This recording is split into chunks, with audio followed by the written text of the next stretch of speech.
Do you know the tomb of one of history's most famous women, a queen who ruled Egypt, seduced 2 Roman leaders, and died over 2,000 years ago, has never been found? Not once. Not anywhere. Not by anyone. This is a story about one of the biggest unanswered questions in ancient history.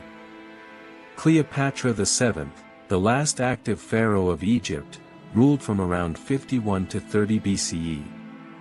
Her life reads like something out of a movie: alliances and love affairs with 2 of the most powerful men in Rome, Julius Caesar and later Mark Antony, and a fight to protect Egypt from being swallowed whole by the growing Roman Empire.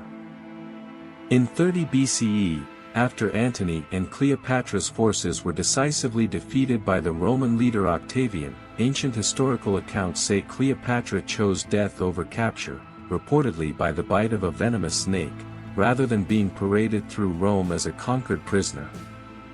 Ancient Roman writers even recorded that Octavian himself ordered her buried alongside Antony, honoring her final wish. And then, somehow, over the following 2,000 years, that tomb simply disappeared. For centuries, most historians assumed the obvious answer, that Cleopatra was buried somewhere within the royal quarter of ancient Alexandria, the city she ruled from.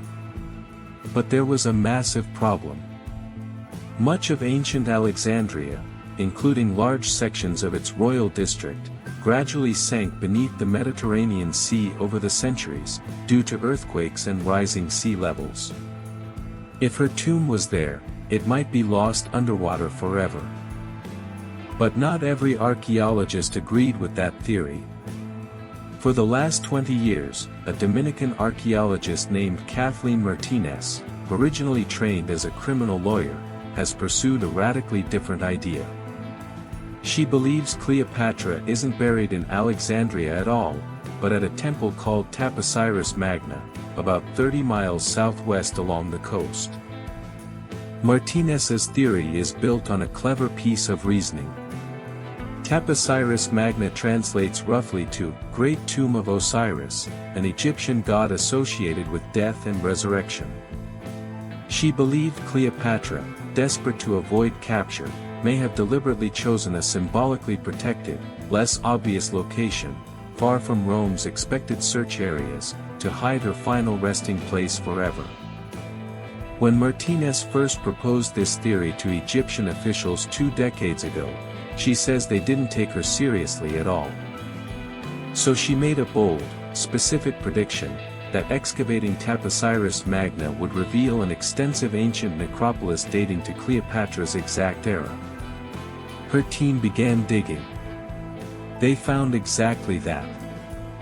Over the following years, Martínez's excavations uncovered more than 20 burial catacombs, over 600 human remains, and more than 30 mummies at the site, along with coins bearing Cleopatra's image and statues connected to her royal family.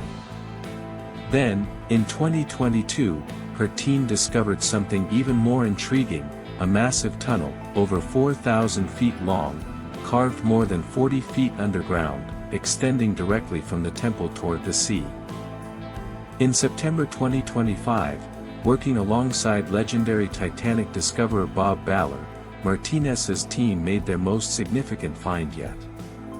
Diving in the Mediterranean near Taposiris Magna, they discovered the submerged remains of an entire ancient port, polished stone floors, towering columns, and ceramic jars dated precisely to Cleopatra's reign, a harbor that had never once been mentioned in any surviving ancient text.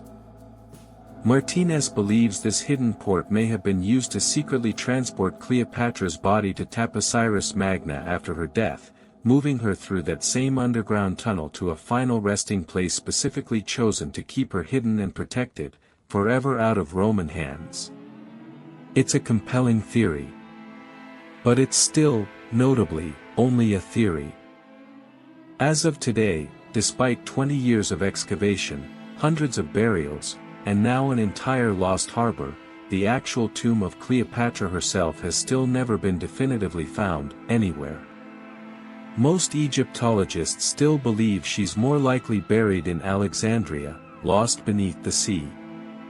Others are increasingly convinced Martínez may be getting closer than anyone in 2,000 years. For now, the queen who once ruled one of the greatest civilizations on Earth remains exactly what she's been for 2 millennia, missing, and still waiting to be found.